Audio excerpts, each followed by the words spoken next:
Did Apple and Tim Cook just defend gun owners and freedom across the land? I think so. Let me explain why.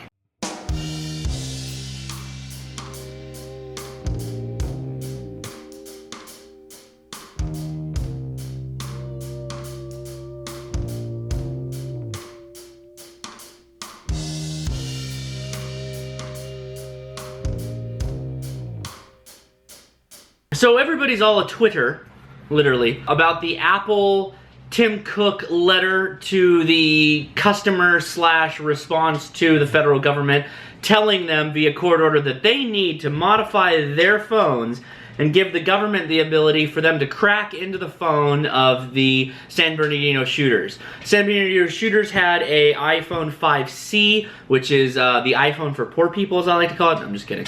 And basically what happened is the government has their phone, and it looks like this. It's got a screen just like this with a code on it, just like this. It has iOS 9 on it.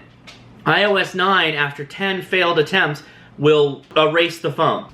The FBI, and via court order, using a law invoked from colonial times, telling Apple that they need to provide them a way to either A, get around the 10 turn or 10 time attempt before bricking the iPhone, or giving them some kind of software backdoor that will allow them to open the phone. Here, let's talk about the logistics before we get into the politics. The simple logistics of this is already running an application, an operating system. It's not easy to just freeboot something on here that it would allow them to backdoor the tries or the attempts for bypassing this lock. And it's not an app that was installed by the original user, so it's not something that they can just like push an update. Even updates on the iPhone require users to say, yes, I want that update, after reading about it and all that, etc., etc.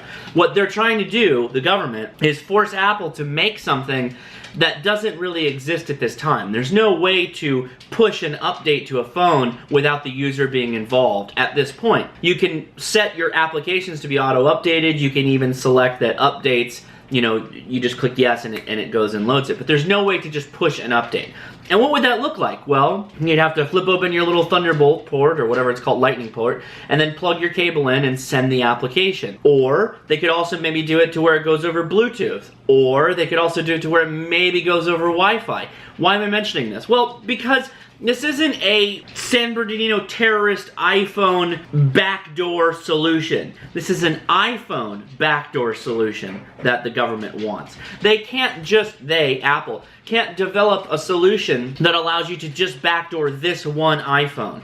It would be a solution, application, or whatever that allows you to backdoor all iPhones. And that starts to get into the trickiness of what does your personal privacy as a customer of Apple mean to Apple? So logistically, it's a major problem because the FBI, understand, there's two problems here. One, there's time.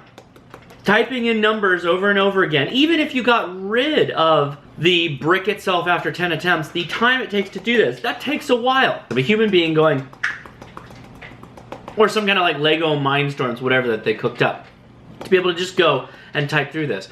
Or they can try and pull the data off the phone, pull the entire image off of the phone at the kind of like machine level and then try and recreate it through an emulator.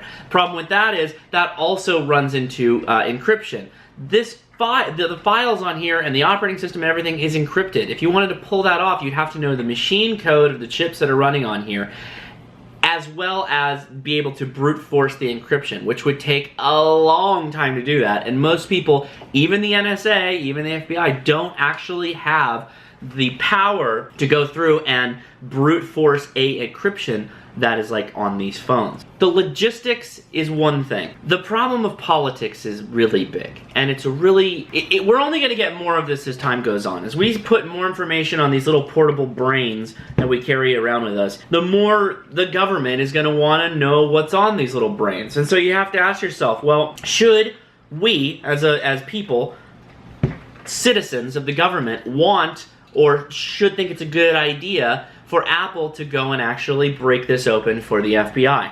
I don't want that. I think that is a violation of privacy. And here's where it's important. Don't look at only this one phone of these assholes, these terrorist San Bernardino shooters. Don't think about this just encapsulated event. Think what would happen to all events if this tool made by Apple gets out to just the government. Don't even go to like the Chinese find it, or some hacker group gets it, or this, that, and the other gets it, or the internet gets it. Just think about the government. The government now has the ability to plug something into your phone and unlock it. You're telling me that you trust the government enough to only do it with one phone and never do it again? If the way you look at problems, like a phone from terrorists, is that we have to solve this no matter what it takes, and be damned the consequences, like the 24, like the TV show 24. Everything is, we gotta do this, be damned the consequences. We gotta do this, be damned the consequences. We gotta do this, be damned the consequences. Then you're a short-sighted asshole. And you need to come up a little bit higher, and you need to think about what the far-reaching ramifications are of what it is that you're gonna do, or what it is that the result of what you're about to do. You can't just swing from one branch to another on these vines being problems, and think there's gonna be no ramifications later to anyone ever when the government gets the ability to open up phones willy-nilly as they so please, as whatever. Now, to the people that you ultimately hear every time something like this comes up, well, if you've done nothing wrong, what do you have to fear? I have the government to fear. Because they've not proven that any of this extra crap has actually been appreciable in stopping terrorists. The San Bernardino shooters still were able to do what they did. We still have background checks. We still have limitations on guns. We still have all the crap that came about of the Patriot Act.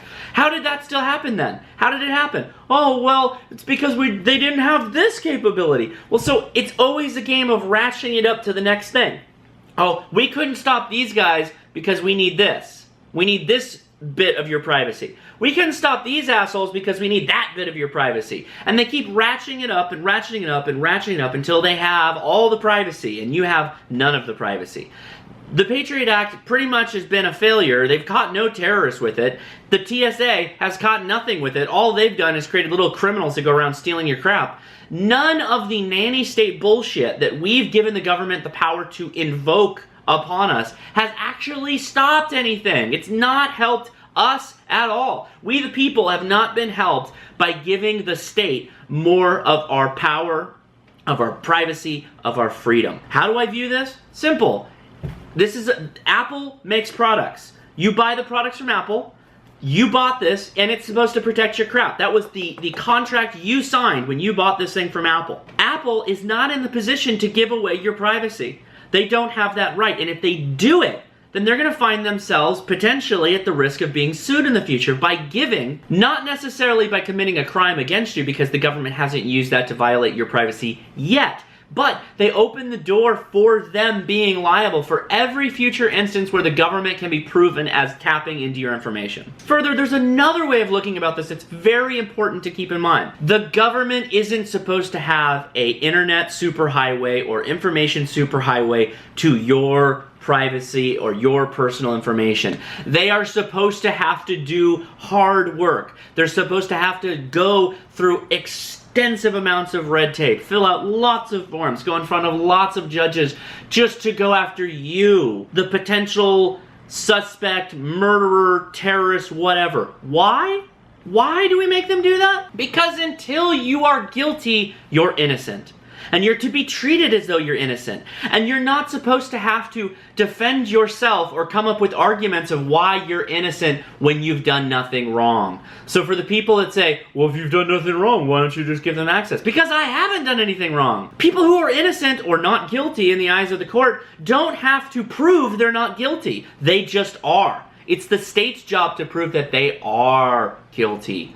And you don't do that by giving the state all the ammo they need to put in their guns and point it back at you. You don't do that. You're presumed innocent, so you live like you're presumed innocent. If you haven't done anything wrong, then that doesn't mean that you need to open your house and your doors and your trunk and your backpack to the state. That means that the state needs to treat you like you are innocent. And if they think you actually broke a law, then they need to build a case against you with the ways and the limitations that already exist.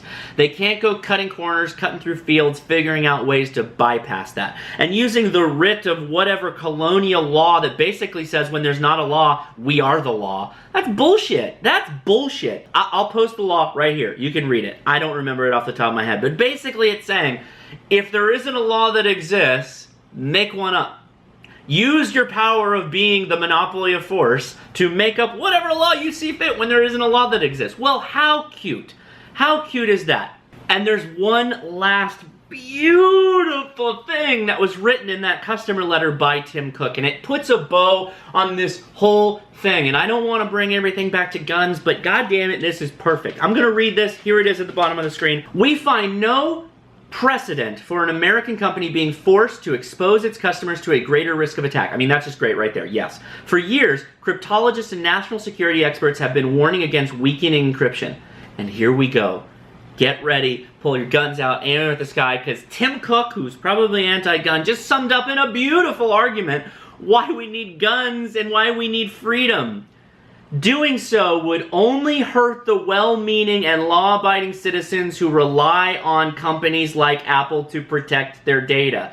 Criminals and bad actors will still encrypt using tools that are readily available to them. Boom! Thank you. Now let's just change some words around. Doing so would only hurt the well-meaning, law-abiding gun owners who rely on their freedoms to protect themselves. Criminals and bad actors will still use guns in crimes that are readily available to them. Like mic drop the Apple phone and just, what's up guys? What's up Tim Cook? Number one, yes, yes, yes. That's it, I'm done. Take my beer. See you later.